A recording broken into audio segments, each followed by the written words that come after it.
If you own a mobile phone, you must see this. For years, the experts have been arguing over them. Some say they're perfectly safe. Others claim they fry your brains. Well, an international team of doctors, including two of Australia's finest surgeons, have just released their latest comprehensive research. And as the father of young children, it really made me sit up and take notice. They say prolonged use of mobile phones could double the risk of malignant brain tumours, the deadliest of all cancers, the kind that leaves no survivors. With an entire generation now growing up hooked on their mobiles, that could be absolutely devastating.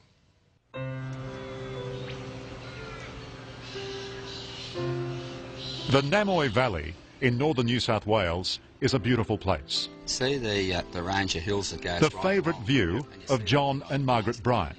It's just nice to know that I could sit here and look out over there for a while. It's beautiful. Little piece of heaven on earth, isn't it? But John is terrified he won't be looking down upon it for much longer. He has terminal brain cancer. You've got to hang on, you've been so positive all throughout. So you just got to keep on going. Yeah. While there's life, there's hope. Ironically, after a life of physical toil on the land, this rough-and-tumble farmer blames modern technology for killing him, his mobile phone. Mate, there's no doubt about mine. I know what killed me.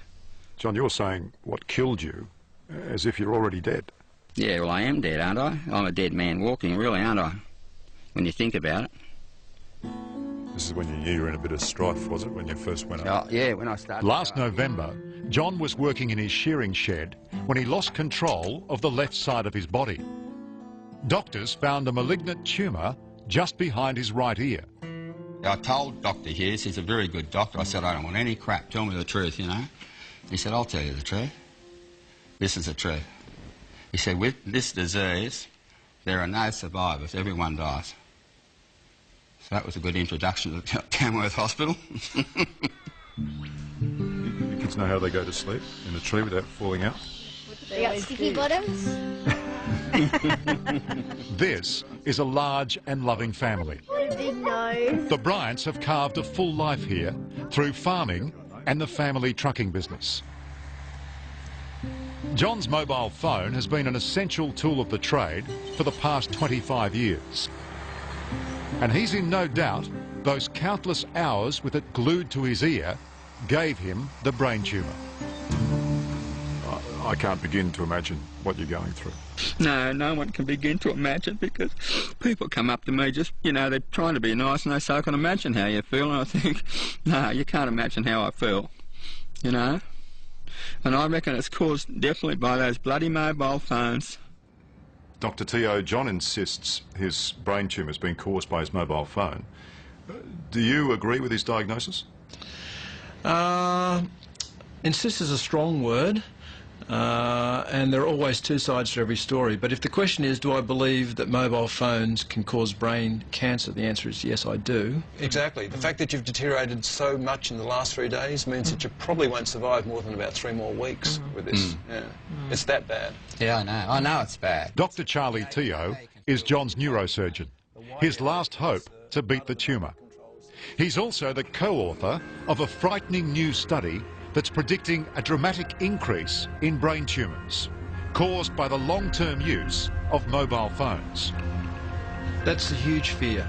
I mean, what if we're right? Then if we're right, we're going to see a huge increase in brain tumours and brain cancer in the next decade or so. It's going to be frightening. And guess what, Lamb? We're already frightened by what we're seeing.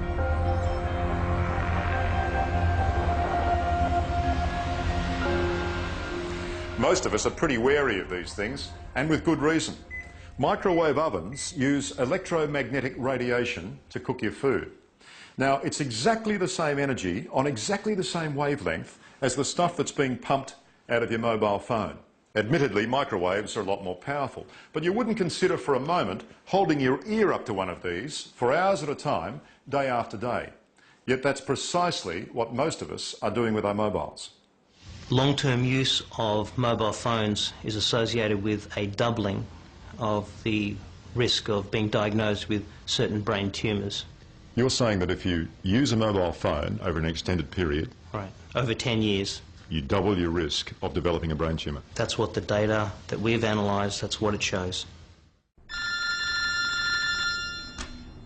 Vinnie Corana, hello. Canberra neurosurgeon Dr. Vinnie Corana worked with Charlie Teo and 3 other leading scientists to produce this latest report. And he believes mobile phones could be the biggest public health issue since tobacco. Were you surprised at the size of the result? I actually think it may be a conservative estimate. You think doubling the risk is conservative? Yes. I would be very happy to be wrong about this, because the public health implications of being right about this are enormous. At the moment, there are just over 4 billion users of mobile phones. There are people as young as 3 using them. And that's where the biggest threat lies, with our kids.